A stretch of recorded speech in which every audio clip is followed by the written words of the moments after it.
अस्सलाम वालेकुम नाजरीन। आज की जो मैं वीडियो लेकर आया हूँ और वो अल्लामा इकबाल ओपन यूनिवर्सिटी के वाइस चांसलर साहब जो हैं उनका एक इंटरव्यू है, एक चैनल यानी पीटीवी पे इंटरव्यू है। तो वो इंटरव्यू में क्या कह रहे हैं कि कोविड-19 की जो एक लहर आई है, जो शदीद लहर है, इस सिलसिले में वो क्या कह रहे हैं कि जो इम्तिहानात हैं अल्लामा इकबाल ओपन यूनिवर्सिटी के, वो क्या मुलतवी हो जाएंगे, या उनका स्केजुअल क्या होगा, और असाइनमेंट्स के हवाले से और बाकी जितनी इंफॉर्मेशंस हैं, ये इंतहाई इंपॉर्टेंट वीडियोज़ है। वो स्टूडेंट बिलखसूस जो कि अल्लामा इकबाल ओपन यूनिवर्सिटी से किसी कोर्स में एडमिशन ले चुके हैं और वो मुतफक्किर हैं, तो इस सूरत हाल में ये वीडियो इनके लिए एक इंतहाई अच्छी वीडियो है नाजरीन। और इसमें यकीनन क्योंकि एक वाइस चांसलर साहब जो उस यूनिवर्सिटी के हैं वो डायरेक्टली जो है वो चीज़ों को पॉइंट आउट कर रहे हैं और जो डिसीजंस हैं वो दे रहे हैं नाजरीन। तो लिहाजा ये वीडियो जो है जब आप देखेंगे एंड तक, इसमें आपके काफ़ी जो वहाम हैं, जो एम्बिग्विटीज़ हैं, वो क्लियर हो जाएंगी नाजरीन। तो वीडियो में आगे बढ़ने से पहले अगर आपने मेरे इस चैनल को पहले सब्सक्राइब नहीं किया तो आप इसको सब्सक्राइब करें और साथ लगे बेल आइकन पर क्लिक करें, ताकि इस तरह की वीडियोज़ और उसके नोटिफिकेशन आपको मिलते रहें और आप इस्तेफ़ादा हासिल करते रहें। तो नाजरीन, अब मैं बिला ताख़ीर आपको लेकर चलता हूँ उस वीडियो की तरफ जिसमें अल्लामा इकबाल ओपन यूनिवर्सिटी के वाइस चांसलर साहब जो हैं वो इंटरव्यू दे रहे हैं।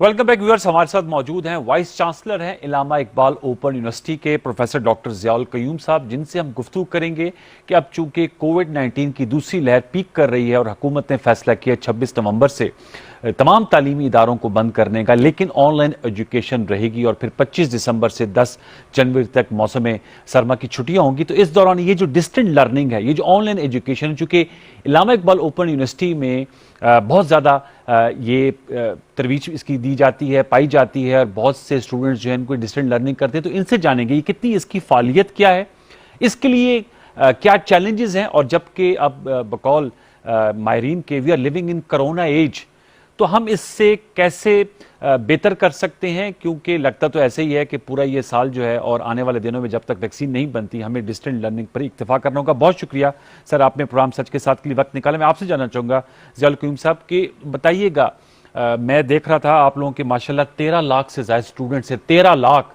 और 2899 एकेडमिक आपके स्टाफ मेंबर्स हैं, फैकल्टी मेंबर्स हैं और स्टाफ है। थोड़ा सा हमारे पहले तो व्यूअर्स को बताइएगा कि अब कोविड-19 की वजह से तालीमी इदारे फिर से बंद होने जा रहे हैं, ऑनलाइन एजुकेशन, इसकी अहमियत, फालियत, और जो पाकिस्तान के अंदर, क्योंकि इसकी एक्सेप्टेबिलिटी भी एक बहुत बड़ा इशू है, लेकिन आप लोगों का चूंकि यूनिवर्सिटी ये दे रही है, क्या चैलेंजेस हैं इसमें? बहुत शुक्रिया अनवर साहब, बड़ा पर्टिनेंट टॉपिक ऑफ डिस्कशन है आज के तनाज़ुर में। लेकिन एज सच इवन जो एक्सेस टू एजुकेशन की तरवीज के लिए और या उसको प्रमोट करने के लिए जो एक मीन्स हो सकता है, बहरहाल वो ओपन डिस्टेंस लर्निंग या डिस्टेंस एजुकेशन बहरहाल है, ऑनलाइन लर्निंग है।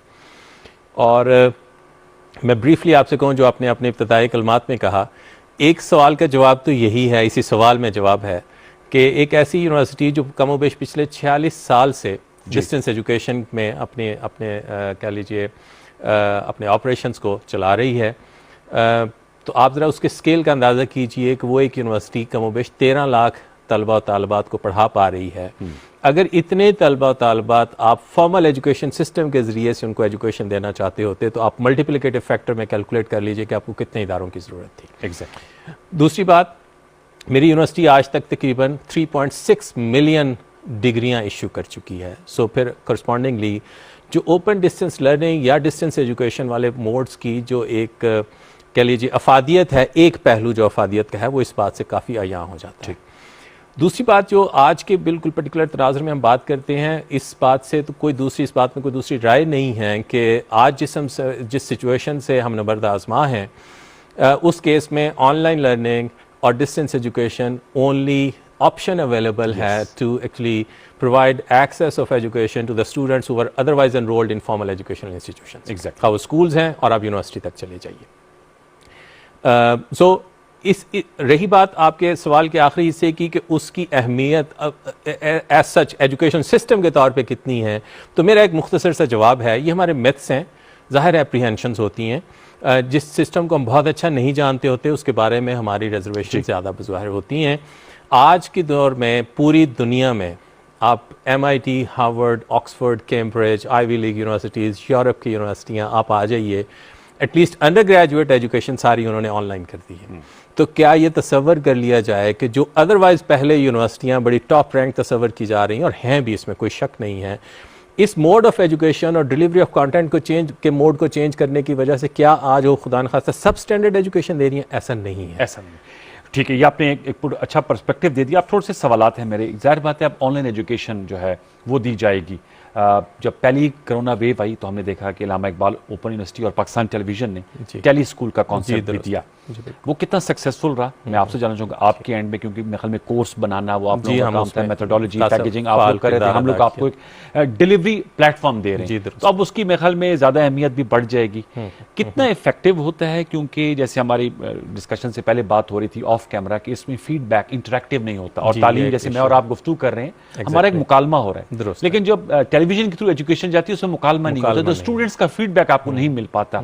तो प्रोफेसर साहब बताइएगा किस तरह इस चीज को, ये जो लूप होल्स हैं या जो चैलेंजेस हैं, इनको कैसे आप कोप कर सकते हैं? अच्छा, इसमें भी मेरा ख्याल है हमें दोनों पर्सपेक्टिव्स रखने चाहिए इस गुफ्तगू को करते हुए। जब हमने ये वाला सारा हमने कन्फ्रंट की कोरोना की सिचुएशन, कोविड-19 की, मैं बहरहाल एक चीज़ को हमें एक्नॉलेज करना चाहिए, गवर्नमेंट ऑफ पाकिस्तान ने बड़ा प्रोएक्टिव रोल अदा किया, और मेरी मिनिस्ट्री ने honestly, led by Shafqat Mahmood sahab and even prime minister sahab, we presented to him as well. और जो सबसे बड़ा कह लें चैलेंज था वो यही था कि इन बच्चों का तालीमी साल किस तरह बचाया जा सकता है, स्कूल से लेके और यूनिवर्सिटियों तक। And the only means of actually providing them learning material and enabling them to really complete their academic years, वो यही था कि हम किसी तरह से इस remote kind of learning mode में, किसी तरह डिस्टेंस लर्निंग मोड में उनको एनेबल कर सकें।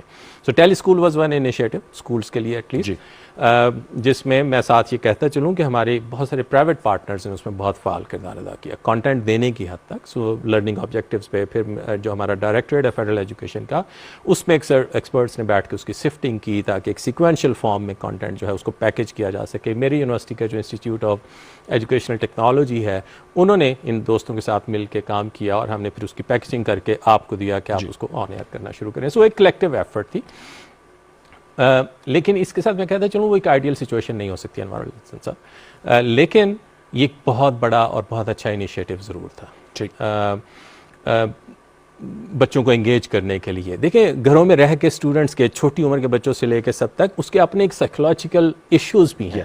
You need to engage this segment of the population, productive activity उनमें। ठीक, सो वो एक हद तक ज़रूर एक दफ़ा बच्चों को हम एंगेज कर पाए, और साथ साथ कॉलेजेस और यूनिवर्सिटियों में फिर मुख्तलिफ डिपार्टमेंट्स ने काम करके किसी तरह से टीचर्स को एंगेज करके जो लर्निंग एनवायरनमेंट था उसको एनेक्ट करने की कोशिश की, जिसमें चैलेंजेस रहे। It was an extraordinary situation और हमने एक्स्ट्राऑर्डिनरी फैसले किए, जिसमें बज़ाहिर इंप्रूवमेंट की गुंजाइश बज़ाहिर मौजूद थी, आज भी है, आइंदा भी रहेगी। इसको इंस्टीट्यूशनल शेप अब कैसे दी जा सकती है? अब उसमें गुजारिश ये है कि उस वक्त तो शायद हम बिल्कुल फर्स्ट टाइम कर रहे थे, तो हमारे पास अब प्राइमरी ऑब्जेक्टिव उसको एनेक्ट करना था, एनेबल करना था। इस दौरान में पिछले 5-6 महीने में यूनिवर्सिटियों को, कॉलेजेस को, डिफरेंट गवर्नमेंटल डिपार्टमेंट्स को बहुत सारा वक्त मिला कि उसमें लेसन लर्न देखे जाएं क्या हैं जब हमने उस फेज़ को एग्जीक्यूट किया, और इंटरनेशनल स्टैंडर्ड प्रैक्टिसेस क्या हैं ओपन डिस्टेंस लर्निंग एनवायरनमेंट में पढ़ाने की। सो हमने गैप्स आइडेंटिफाई किए हैं और बहुत सारी यूनिवर्सिटियों ने तो इवन उसके मुताबिक अडेप्ट भी कर लिया। अच्छा, बहुत सारे गवर्नमेंट के इदारों ने कर लिया। मसलन मेरी मिनिस्ट्री में शफकत महमूद साहब के पास उन्होंने एक पूरा सेक्शन क्रिएट कर दिया है ओपन डिस्टेंस लर्निंग का, बल्कि पिछले हफ्ते उन्होंने एक कमेटी डिवाइस की है जिसमें मुख्तलिफ एक्सपर्ट शामिल किए हैं। मेरी यूनिवर्सिटी वाइस चांसलर अल्लामा इकबाल ओपन यूनिवर्सिटी उसमें शामिल हैं, जिसमें उनकी डायरेक्शन ये है कि पाकिस्तान की open distance learning policy frame की जाए। ठीक है, ताकि ये जो मिसकंसेप्शंस हैं कि क्या डिस्टेंस लर्निंग में पढ़ने वाला बच्चा या बच्ची जो है वो कमतर एजुकेशन ले रहे हैं या उसकी नौइयत और एक्सटेंट ऑफ लर्निंग डिफरेंट है उससे, इन सवालों का जवाब बज़ाहिर हमें किसी स्टैंडर्ड फ्रेमवर्क से ही दे सकते हैं। इस बात को कह के मैं साथ कहता चलूँ कि इवन फॉर्मल एजुकेशन सिस्टम्स में भी, जहाँ पे फेस टू फेस एजुकेशन होती है, आप स्कूल से लेकर यूनिवर्सिटी तक चले जाएं, वहाँ पे भी क्वालिटी के इश्यूज हो सकते हैं अगर हम जो डिफाइंड नॉर्म्स और स्टैंडर्ड्स हैं उनकी कंप्लायंस इंश्योर नहीं करते। And so is about online education, it's not an exception. ठीक है, अच्छा मुझे प्रोफेसर बताएगा, आपके 44 सेंटर्स हैं पूरे पाकिस्तान में? जी, हमारे 54 है, चमन, आई स्टैंड करेक्टेड। तो ये जो कहा जाता है कि ज़ाहिर बात है ये ऑनलाइन एजुकेशन इंटरनेट स्पीड से बहुत मुंसलिक है और कंप्यूटर होना बड़ा लाजमी है, तो जो पाकिस्तान के दूर अफ्तादा इलाके हैं उनके लिए क्या आपके जहन में क्या अल्टरनेटिव है, मुतबादिल क्या है फिर? अच्छा, एक मैं क्विकली साथ बात कहता चलूँ इस बात का जवाब देने से पहले कि किसी भी तालीमी एनवायरनमेंट, मेरा जो इकोसिस्टम है इस खुसूसन ओपन डिस्टेंस लर्निंग का, इसके 3 बड़े मेजर कंपोनेंट्स हैं जी। तो जब हम बात करें तो जो आपके इसी सवाल पे मैं उसी बात के साथ आऊँगा भी।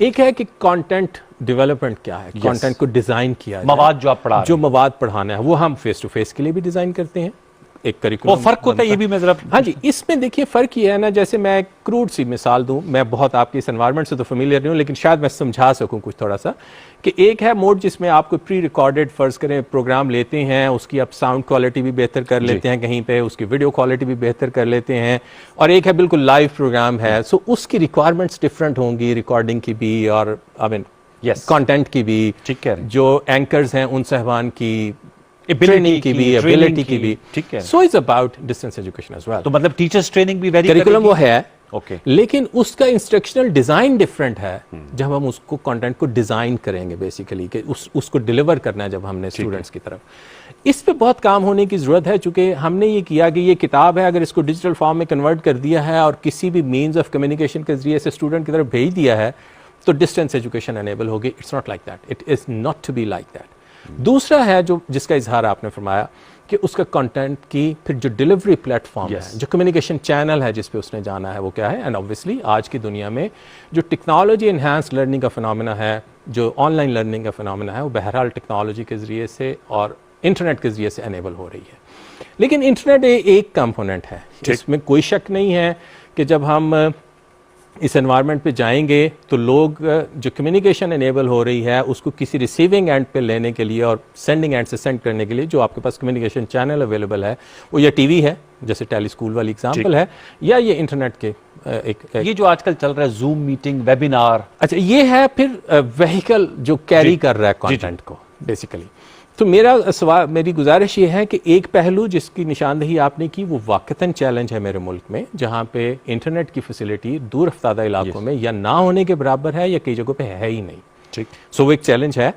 हमारी यूनिवर्सिटी, चूंकि मैं रीजनल कैंपसेस और रीजनल सेंटर्स के साथ ऑपरेट करता हूं, तो मेरे बलूचिस्तान के जो दूर अफ्तादा इलाके हैं या इंटीरियर सिंध के हैं फॉर एग्जांपल, या फाटा के हैं, मैं उन बच्चों को, या गिलगित बल्तिस्तान के कुछ इलाके हैं, आज़ाद जम्मू एंड कश्मीर के हैं, मैं उनको अपने रीजनल कैंपस पे ले आता हूँ। ओके, या मैं उनको जहाँ पे बेहतर सहूलतें मुयसर हैं, या मैं रेंट करता हूँ, एक तरह से आउटसोर्स करता हूँ कि मैं कुछ ऐसे स्कूल्स या कॉलेजेस को एंगेज कर लेता हूँ जहाँ पे उनका स्टडी सेंटर बना देता हूँ और बच्चे वहाँ पे आते हैं, टीचर वहाँ पे आ जाता है और उनको पढ़ा लेता है। ठीक है। सो हम एक mix type of model use करते हैं, जो मेरी यूनिवर्सिटी की खूबी है मैं समझता हूँ, जिससे हम इसको एनेबल कर पा रहे हैं।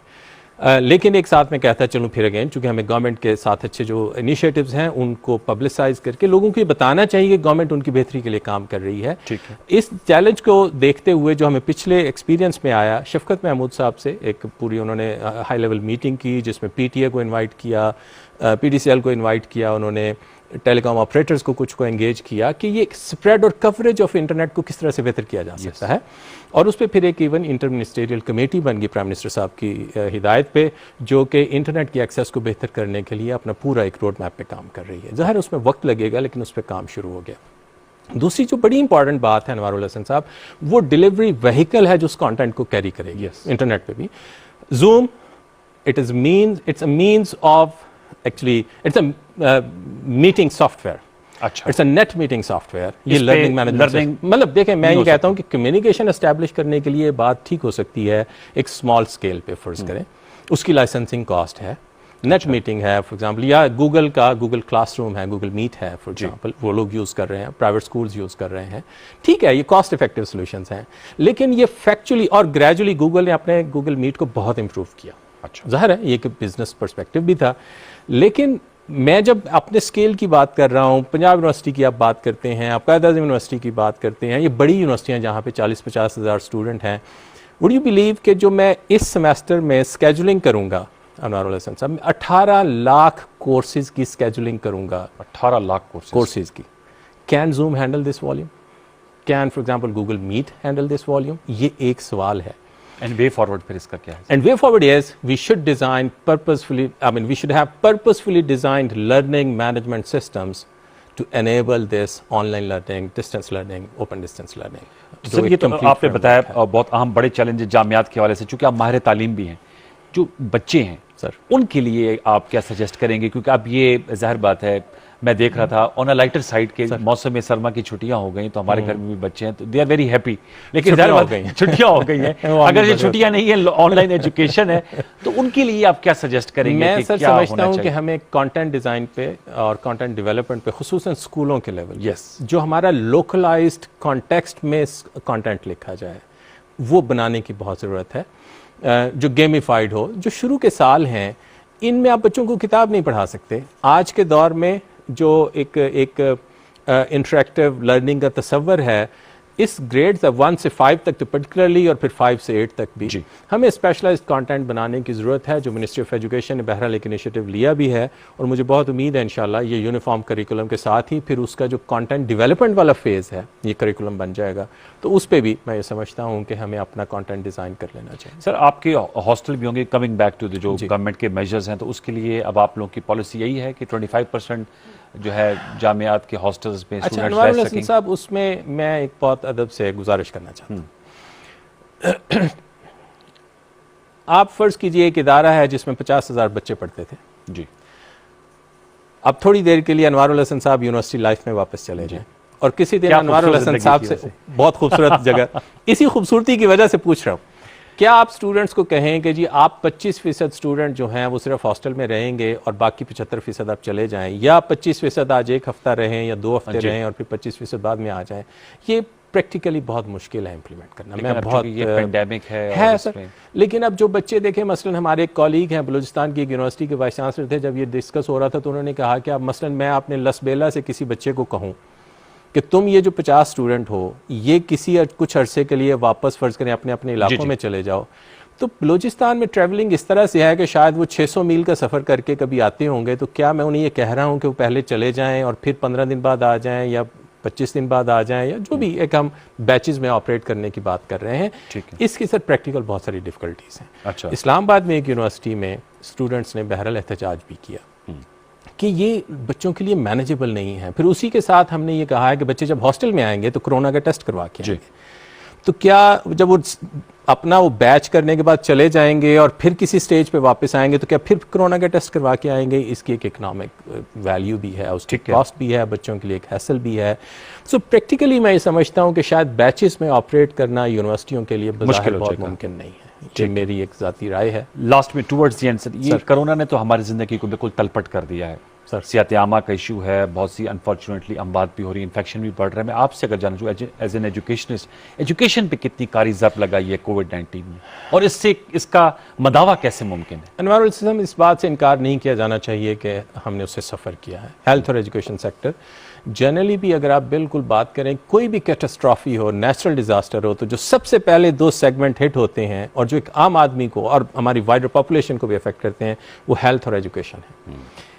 गवर्नमेंट ने बड़ी कंसर्टेड एफर्ट्स किए हैं हेल्थ के सेक्टर में भी। आप दुनिया में देखिए क्या हालात रहे, जो बड़ी एडवांस नेशंस हैं वो लोग शायद उसको हैंडल नहीं कर सके। अल्हम्दुलिल्लाह एक अल्लाह का करम रहा, और बहरहाल हॉस्पिटल्स में डॉक्टर्स ने बड़ा सेल्फलेस किरदार अदा, फ्रंटलाइन हमारे हीरोज हैं उन्होंने। सो हेल्थ में इन्वेस्टमेंट हुई और उसमें बेहतरी भी है।